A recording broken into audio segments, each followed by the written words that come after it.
and made a few notes.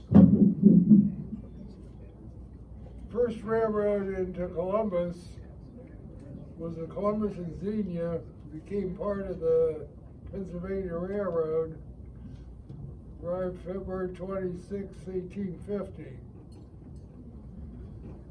Now the railroad that came down this direction was originally called the Middle Railroad, incorporated April 14, 1864. Construction began in Columbus June 5th, 1867.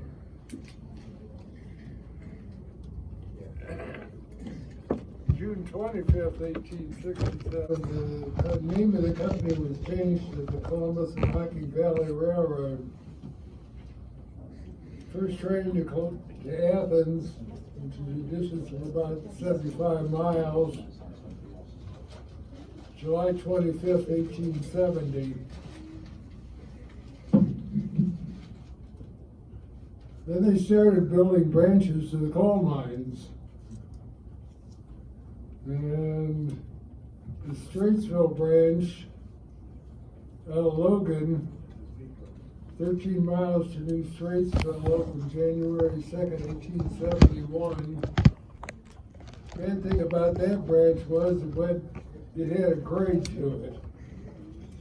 Now the Monday Creek branch out of Nelsonville, 17 miles to Monday Creek Junction, opened 1880. Benjamin Smith was elected president of the railroad early 1869. His house is the Columbus Club, which sits in Columbus, the corner of Broad and 4th Street. If you're a mover and shaker in Columbus and the state of Ohio, you get a chance to become a member.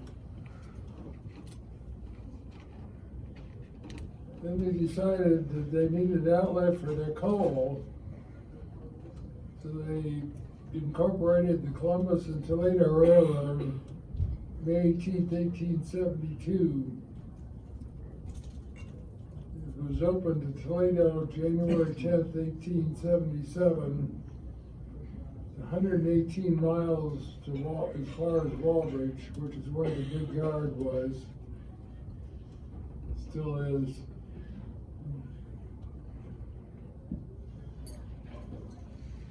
Now the Columbus and Toledo used the Pennsylvania 7th Street Yard in Toledo until 1914. The Ohio and West Virginia Railway, which is the line from Logan to Pomeroy, reached Pomeroy January 1st, 1881.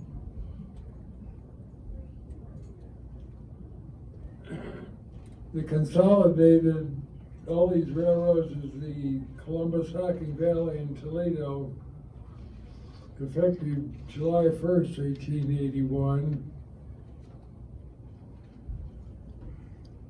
Here's kind of a biggie. The coal miners went on strike in June 1884. Somebody got in there and started a mine fire. That coal burned forever.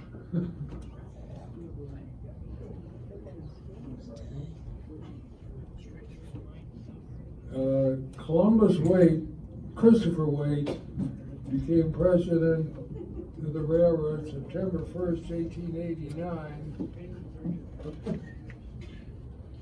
He is kind of an important person, because he had connections with the U.S. government. His father was the first Chief Justice of the United States Supreme Court. He headed the Wellston and Jacksonville, which is about 17 miles, February 10th, 1896. Christopher Wade died later in that month.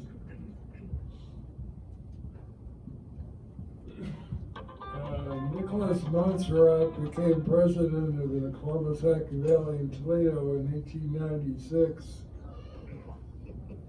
and the receivership began February 25th, 1897. Hocking Valley Railway was created March 1st, 1899, with Nicholas Montserrat as president. He died in 1910. He took his younger daughter, to New York to get the ship to go to Europe, and was on his way to New York to pick her up when he got sick and died. Chesapeake and Ohio Railway assumed control of the Hocking Valley March 22nd, 1910.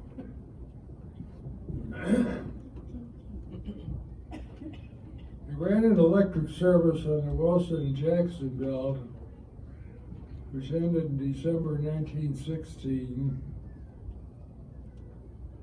The East Toledo Dock opened June 7th, 1914, and business was good. We started double tracking the railroad from Ackerman, which is it's in Columbus, it's over by Ohio State University, to Walbridge between 1917 and 1928. Then they decided to connect the Chesapeake and Ohio and the Hocking Valley. It was built from south to north, reaching Greg's in July 1917, and from Greg's to Valley Crossing in 1927.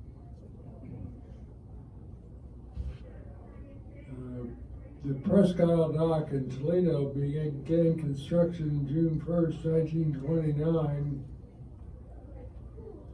The Hocking Valley merged with the C&O April 2nd, 1930. Almost all the double track south of Columbus retired August 31st, 1935. Last passenger train from Columbus to Athens and Pomeroy operated December 31st, 1949. That was the same day as the last streetcars in Toledo, which I rode at the age of 7. Last run of the Sportsman, trains 46 and 47 operated May 1st, 1971. The Chesapeake and Ohio became part of the Chesapeake system June 15th, 1973, and part of CSX July 1st, 1986. CSX is paying my retirement. It pays good.